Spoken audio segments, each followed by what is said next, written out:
Okay, I come here today. I came across a story last night that I think I want to cover in its own video. I was going to save it for Friday, but for the length of the article, I think it's worth looking at. So let's get into it.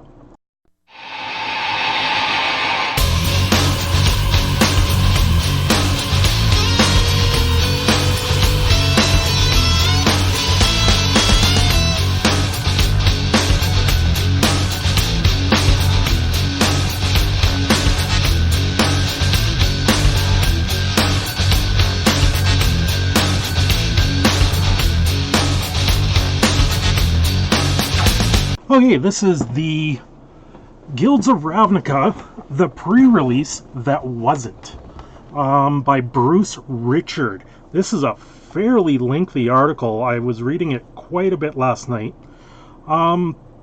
Talks about how they have a pre-release, and normally for their pre-release, the store that sponsors the pre-release for the person that does the hosting does not actually have a spot regulated for play space. Now, normally in here it talks about how you need a minimum 12-person play space for the store to have WPN status. And this is about a story where they've lost their status because the store in itself does not have the play space, but the library was allowing them to use the space. So it goes on. It says, I expect most of you reading this attended a pre-release somewhere. I know I did, or at least I hope I did, since I submitted this article before pre-release weekend. I'm betting most of you had a good time. You probably pulled a mythic and had a fun deck. Some of you won prizes. Most of you had a chance to laugh and hang out with your friends while getting a feel for what looks like an amazing set, Guilds of Ravnica. You know who didn't get to do a Guilds of Ravnica pre-release? These kids. They did not. Along with 30 others, I believe it was 36 in total from the looks of it, they have been regularly holding at their local community library, but the WPN shut down the pre-release.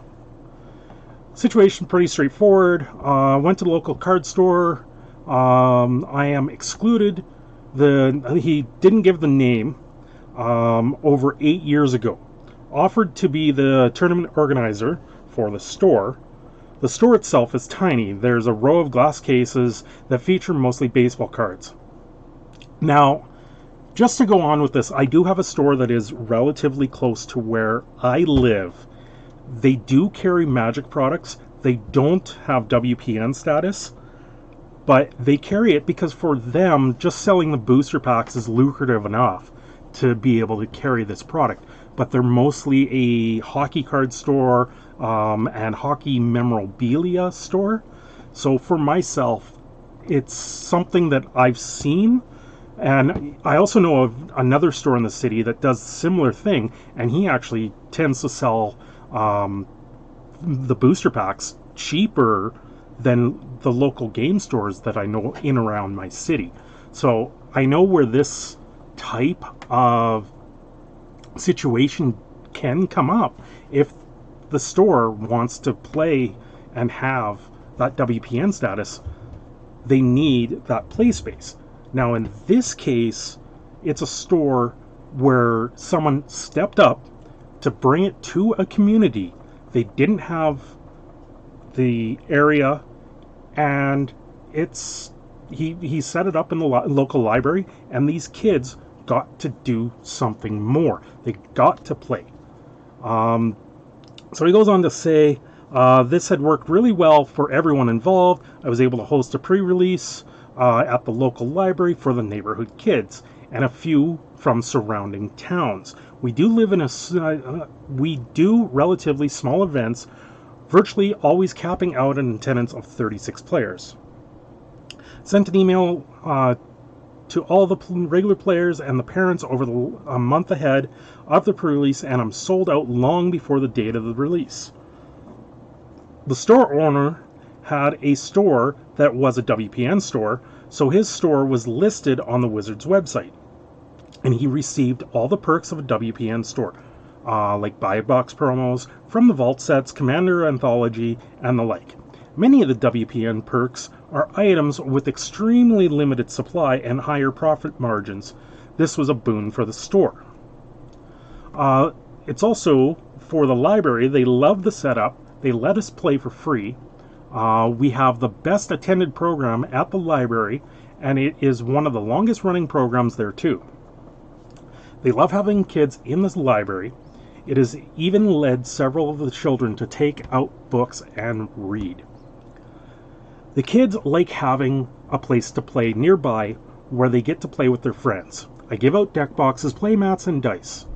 The friends I play Magic with have extensive collections, so most times the newer younger players all walk out with hundreds of cards from our collections. I wanted everyone to win at least a pack, so even the newer players who are 0-3 are still fighting for a chance to win a pack. In the second round, I give away a pack to everyone. We call it the Oprah round. You get a pack, you get a pack, you get a... and if anyone ends the tournament without a win, that player gets a pack too. The parents love the library as it's a safe local place to play. Many of the parents are not willing to drop their kids off at a game store to play against college kids because they fear their child will be intimidated. And this is part of the game that's focused around 13 and up. You even have kids as young as 4 to 6 playing this game, but you're not going to drop them off. You're going to go there and play with them. In a library setting where it's a little bit more friendly and open, it's something that is, it's a boon and something positive for the community as a whole. The situation has been great.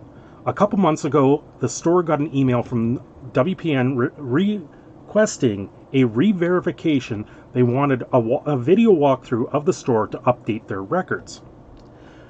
We contacted WPN and explained none of the events we ran were at the store and asked if they would prefer a video of the local library. A video of the store seems pointless, especially since there was no play area or public bathroom in a store that's small. They wanted both, though, so a week later we submitted both. 2 weeks later, they received another email. The store WPN account was deactivated due to not having a dedicated play space available for 12 players and not having the space to create one. WPN standards require a dedicated play space for 12 players. Fundamentals. To apply, you must own a brick and mortar retail business that is currently open and located in a commercial area. Your business must primarily be hobby gaming focused. We're looking for stores with a clean, comfortable, and welcoming space. That includes bathrooms too. Additionally, a great WPN location needs to have dedicated play space with comfortable seating for at least 12 people, clear business signage with posted store hours, and internet access, as well as a computer with a Windows operating system for our event reporting software. So out of curiosity, let's see if we can locate documentation on the Wizards Play Network stuff. I've gone to their website and brought it up here. So looks like rules and documents is probably where we're going to go under resources here. Go into learn more. Go into learn more. And that seems broken. Let's try that again. I'll open a new tab here. How about that? WPN requirements.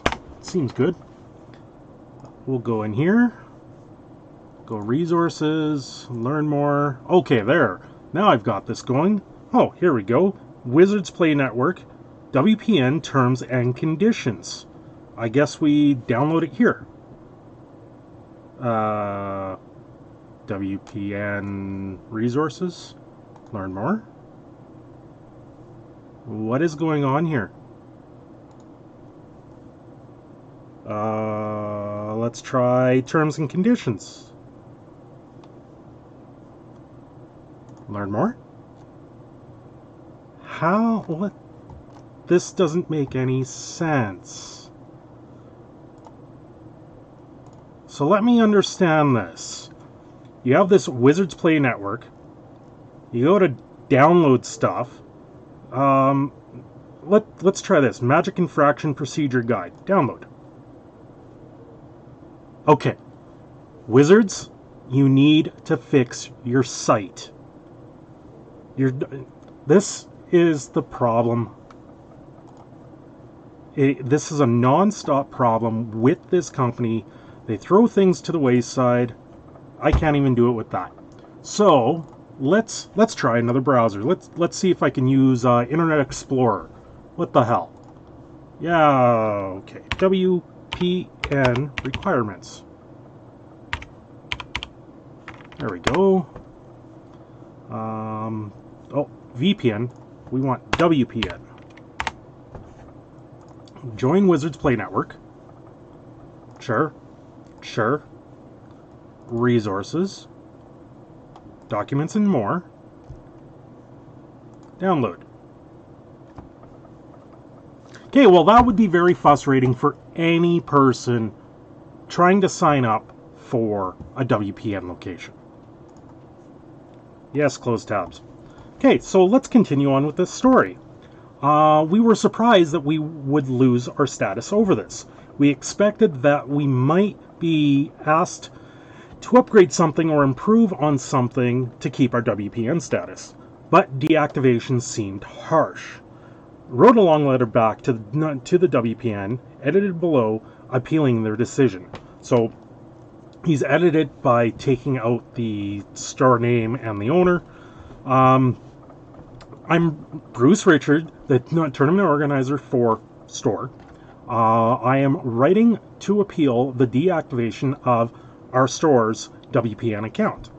The reason the store doesn't have a dedicated play space is not for lack of effort, but simply due to the size restrictions of the store itself.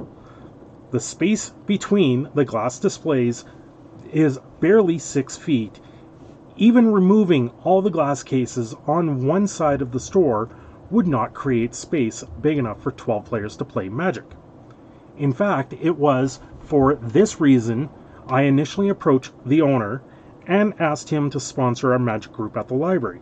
At that time, we were told we could no longer run pre-releases without a store to sponsor us.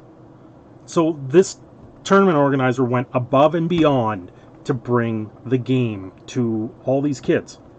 The owner owned the closest store, the only store in Newton that sells Magic cards, but the store isn't big enough for tournaments. The owner sponsored our tournaments and in return became eligible for all the products only WPN stores can get. While the situation is different from many other locations, it has worked out wonderfully here. The Magic group at the library is different in that it is made up completely of school-age children. Our pre-releases have had players as young as 7 years old and as old as 18, excluding myself. Or excluding myself once. I wrote about our pre-release for Trick and Blake on the mothership. Check out the links below to see some of the articles that went up on Wizards' own site. So let's take a look at this. A unique pre-release like this.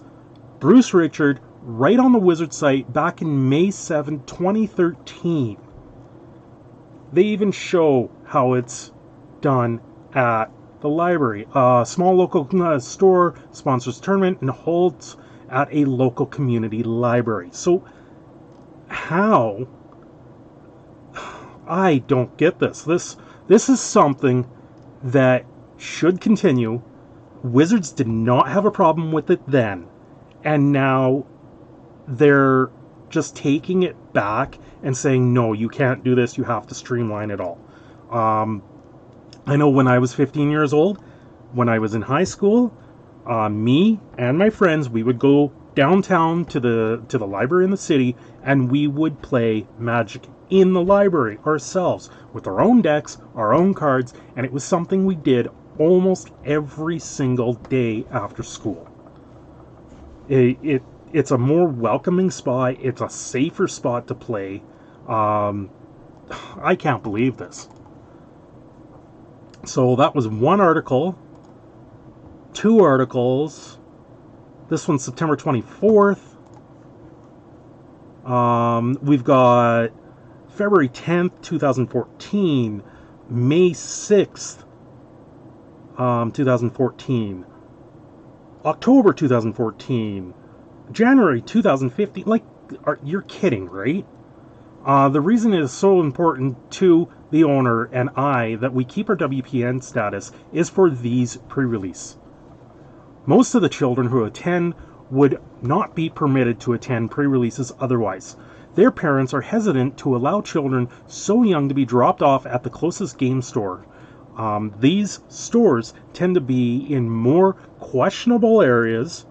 The children will be left to play against opponents who are college-age kids or older. And with college-age kids and older, there comes a certain amount of competition. From just talking from my standpoint, I know a lot of the stores that I go to, there's a much higher rate of competition in these stores, and I know going around to different stores in the city, you see some of the same people go around, and they're the ones that are trying to elevate their game. And unfortunately, it does create a little bit of animosity when there is these people trying to elevate the game, their own game, to another level, but then they go up against less experienced players, or players such as these young kids, but they still don't give them the benefit of the doubt. They don't really teach them the game. They're more standoffish, and they're only there to suit themselves and not everyone else. Now, where was I? These parents would have to stay at the store the entire time. That simply won't happen. The stores don't offer the flat price structure and door prizes that we offer, as they are catering to older teens and college players.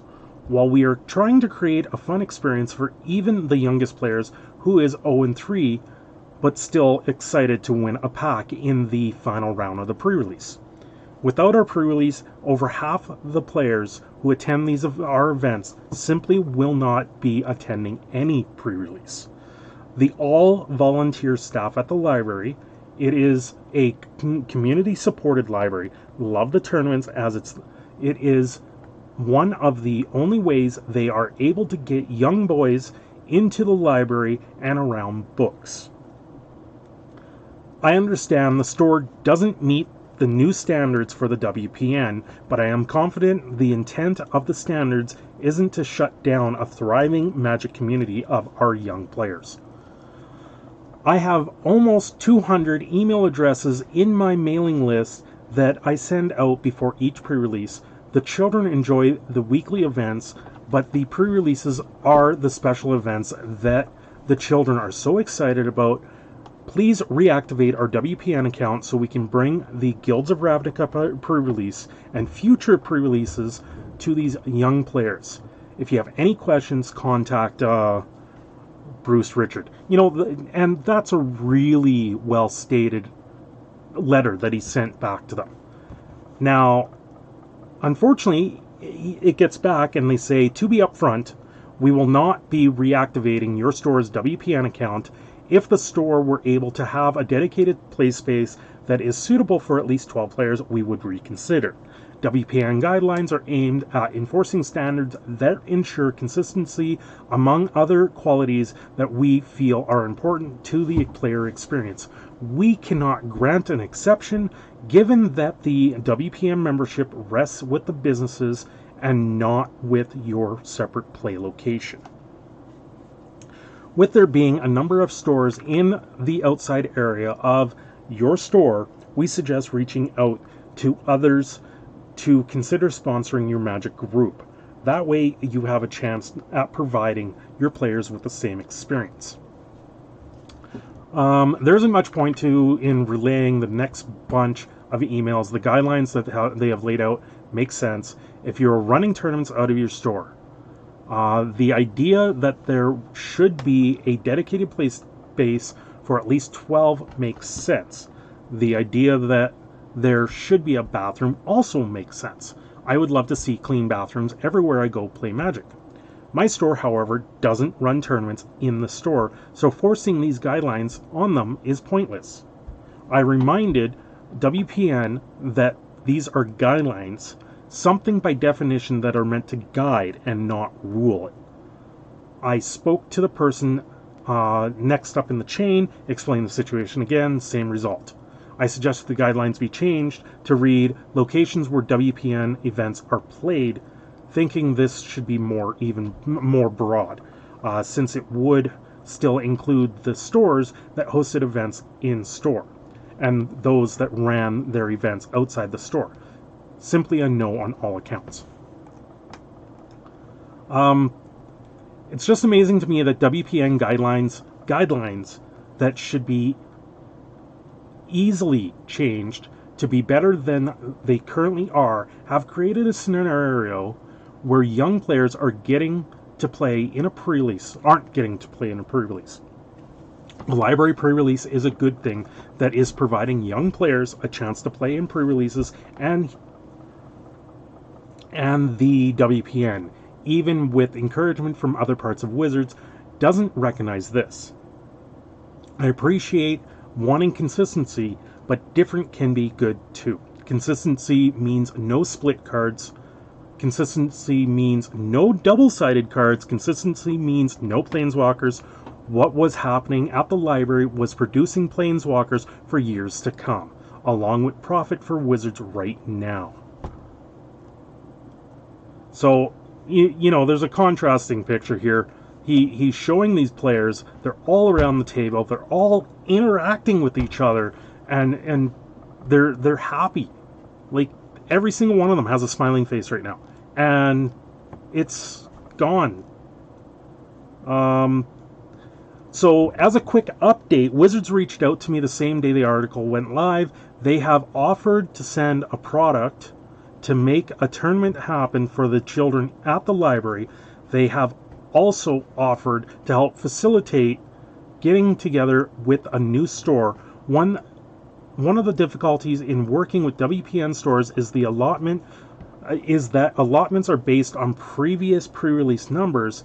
If a store were to suddenly offer another pre-release and request 36 more packs, WPN would give a handful of packs, which would mean that their store would be very limited if I was to get 36. WPN has offered to help with the allotments so everyone gets all the pre-release packs they need. This will go a long way to setting up the library for the next pre-release. So while WPN is still unwilling to change their guidelines, the children that were affected will not suffer. I'll be sure to post pictures after the tournament is run. So at least there's a little bit of good news from Wizards themselves with that scenario. So they have reached out and made a lot more. They reached out and actually told the guy, you know, it's the situation.